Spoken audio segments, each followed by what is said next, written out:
আসসালামু আলাইকুম শিক্ষার্থী বন্ধুরা। ভেক্টর অধ্যায়ের সবচেয়ে গুরুত্বপূর্ণ টপিক হচ্ছে নদী নৌকার ম্যাথ। নদী নৌকার ম্যাথটাকে ইজি করার জন্য আমি বিভিন্ন টাইপে ভাগ করে নিয়েছি। আজকে আমরা আলোচনা করব টাইপ 1 নিয়ে। টাইপ 1 মূলত ন্যূনতম দূরত্ব, লম্ব বরাবর, সোজাসুজি, প্রস্থ বরাবর, আড়াআড়ি, ঠিক বিপরীত বিন্দু বা 90 ডিগ্রি অ্যাঙ্গেলে নদী পার হওয়াটাকে বোঝায়। ওর মাইন্ডসেটে থাকবে, মাঝির মাইন্ডসেটে থাকবে ওকে ন্যূনতম দূরত্বে নদী পার হইতে হবে।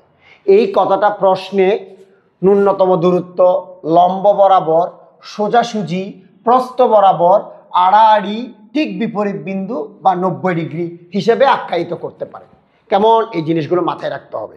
এবার আসো, এটা একটা নদী যার প্রস্থ ডি। এখানে ইউ স্রোতের বেগ প্রবাহিত হচ্ছে, ইউ বেগে স্রোত প্রবাহিত হচ্ছে। এখন একটু খেয়াল করবা, এখানে আহসান নামক একজন মাঝি আছে যার টার্গেট সালমার কাছে যাওয়া। আহসান যেখানে, সালমা ঠিক তার বিপরীত বিন্দুতে, তাহলে আহসানের টার্গেট ও যে কোনোভাবে সালমার কাছে যাবে। ধরে নাও ও ফিজিক্স জানে না, তাহলে ও এই বরাবর লাফ দিয়ে সালমার কাছে যেতে চাইবে। সেক্ষেত্রে ওকে স্রোত বাধাগ্রস্ত করবে, তাহলে দেখবা ও গিয়ে পড়েছে সকিনার কাছে। তাহলে ব্যাপারটা হয়ে যাবে যার তুমি তার না, তার তুমি যার না, পাইলাম সকিনা, চাইছিলাম সালমা। তো সেজন্য ও গিয়ে পৌঁছাইলো কার কাছে? সকিনার কাছে। এখন ও যদি আরেকটু বুঝে শুনে সকিনার দিকে লাফ মারতো, তাহলে বিষয়টা হয়তো ও পৌঁছাইতো জরিনার দিকে গিয়ে, কারণ স্রোত ওকে ধাক্কা দিত। তাহলে ও বুঝে গেল ওকে ফিজিক্স জানতে হবে। ও একটু খেয়াল করলো কিভাবে সালমার কাছে যাওয়া যায়। সে সিদ্ধান্ত নিল এইভাবে লাফ দিয়ে সালমার কাছে যাবে। ধরো এখানে মাঝির ব্যাগ বি এবং সে আলফা কোণে লাফ মারছে। তাহলে একটা জিনিস খেয়াল করবা, আমরা জানি এটা যদি আলফা হয় তাহলে এই পুরা কোণটাতে 180 ডিগ্রি, এইটাকে আমরা বলতে পারি পাই মাইনাস আলফা। তোমাদের একটা জিনিস মাথায় রাখতে হবে, আমরা উপাংশ থেকে জানি যেই দিকে কোণ থাকে ওই অ্যাঙ্গেলটাকে আমরা সবসময় কি বলি? কস অংশ বলি, কস অংশ। আর তার বিপরীতটাকে আমরা সাইন অংশ বলি। দেখো ও যদি এই বরাবর লাফ দেয়, স্রোত ওকে বাঁধা দিলে ও আস্তে আস্তে আস্তে আস্তে আস্তে আস্তে আস্তে আস্তে এইভাবে সালমার কাছে পৌঁছাবে। এই জিনিসটা ও বুঝতে পেরে ও এই দিকে আলফা কোণে লাফ মারছে। এখন দেখো এই কোণটা যদি আলফা হয়, এই কোণটা হবে পাই মাইনাস আলফা। তাহলে উপাংশ অনুসারে আমরা জানি এইটা যদি বি হয় তাহলে এদিকে হবে B cos pi minus alpha, এবং তার 90 ডিগ্রি বরাবর হবে B sine pi minus alpha.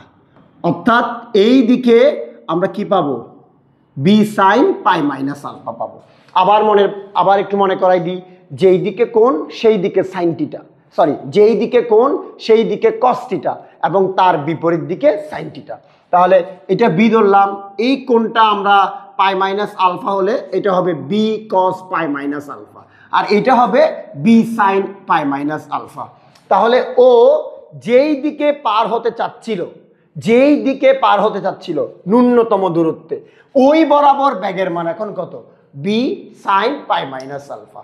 তাহলে আমাদেরকে যদি বলে নদী পারাপারের প্রকৃত বেগ কখন? ন্যূনতম দূরত্বে, তথা এইগুলো সবগুলোর বেলায় সেটা হবে B sine pi minus alpha. এই জিনিসটাকে যদি আমরা কি করতে পারি, কোয়াড্রেনের মাধ্যমে ছোট করে নিই, তাহলে আমরা পাবো বি সাইন আলফা। কথা ক্লিয়ার? এটা একটা সূত্র। এটা হচ্ছে যখন ন্যূনতম দূরত্বে নদী পার হতে চাইবে সেই সময় তার মাঝির প্রকৃত বেগ বি সাইন আলফা। এটা আমি গোল্লা দিয়ে রাখলাম, এটা দিয়ে তোমাদের ম্যাথ অর্ধেক হয়ে যাবে। এবার আসো, তাহলে আমরা এই দিকে পাইলাম B sine pi minus alpha, আর আমরা এই দিকে পাইলাম, দেখো এই বরাবর পাইলাম B cos pi minus alpha. দেখো এই দাগে B cos pi minus alpha, ওই দাগে তার বিপরীত দিকে ইউ। তাহলে আমরা বলতে পারি B cos pi minus alpha is equal to কি বলা যাবে? ইউ বলা যাবে। এরা পরস্পরের বিপরীত দিক এবং একই দাগের উপর অবস্থান করতেছে, সুতরাং এদের মান কি? সমান। তাহলে আমরা কি পাবো sir? B cos pi minus alpha সমান ইউ, যেখান থেকে আমরা পেতে পারি মাইনাস বি কস আলফা সমান ইউ। তাহলে স্যার আমরা এখান থেকে পেতে পারি আলফা সমান cos inverse of 1 minus U by B. তাহলে ও কত ডিগ্রি কোণে লাফ মারছিল এই জায়গাটা খেয়াল করো, এই কত ডিগ্রি কোণে লাফ মারছে এই আলফাটা তুমি এখান থেকে বের করে ফেলতে পারবা। তাহলে ইউ হচ্ছে স্রোতের বেগ, ইউ স্রোতের বেগ, বি সাঁতারুর বেগ বা মাঝির বেগ, কেমন, এবং আলফা হচ্ছে যেই কোণে লাফ মারছিল সেটা বের করার সূত্র আলফা সমান cos inverse of minus U by B. তুমি যদি আলফা বের করে ফেলতে পারো, আলফাটা এখানে বসাই দিলে মাঝির প্রকৃত বেগ পেয়ে যাবা, যেই ব্যাগে ও নদীটা পার হয়েছে। এবার আসো নদী পারাপারের সময়টা আমরা বের করি। নদী পারাপারের সময় টি, তো টি সমান আমরা জানি এস সমান বিটি, ঠিক আছে। তাহলে টি সমান এস বাই বি, তাহলে আমরা এখানে বলতে পারি টি সমান এস বাই বি। তাহলে এস মানে স্যার মাথায় রাখতে হবে নদীর প্রস্থ, তাহলে আমরা লিখব ডি। এবং বি স্যার এখানে জিনিসটা খেয়াল করতে হবে, বি মানে আহসান যে বেগে লাফ মারছে, আর বি সাইন আলফা মানে আহসানের প্রকৃত বেগ, তো সেই হিসাবে আমরা প্রকৃত বেগটা বসাবো বি সাইন আলফা টি। এই হচ্ছে আমাদের নদী পারাপারের সময়। আমরা আমাদের পরীক্ষায় যদি কখনো দেখি সোজাসুজি শব্দটা উল্লেখ আছে, প্রস্থ বরাবর বা এইগুলোর কোনোটা উল্লেখ আছে, বা আমাদেরকে যদি বলে ন্যূনতম দূরত্ব বা লম্ব বরাবর, এই 7টা কথার যাই বলবে তুমি আলফা বের করবা এই সূত্র দিয়ে, প্রকৃত বেগ বের করবা এই সূত্র দিয়ে, এবং নদী পারাপারের সময় বের করবা এই সূত্র দিয়ে। মনে রাখবা এই ধরনের ম্যাথ মাত্র এই 3টা ট্রিক্সের মাধ্যমে, 3টা সূত্রের মাধ্যমে খুব সহজে সলভ করা যাবে।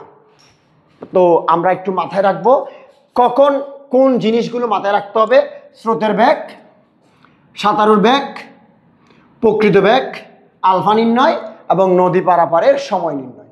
তাহলে টাইপ 1-এর আন্ডারে যে জিনিসগুলো আছে, ন্যূনতম দূরত্বের আন্ডারে যে যত ধরনের ম্যাথ আছে সব ইনশাল্লাহ সলভ করা যাবে। Thank you.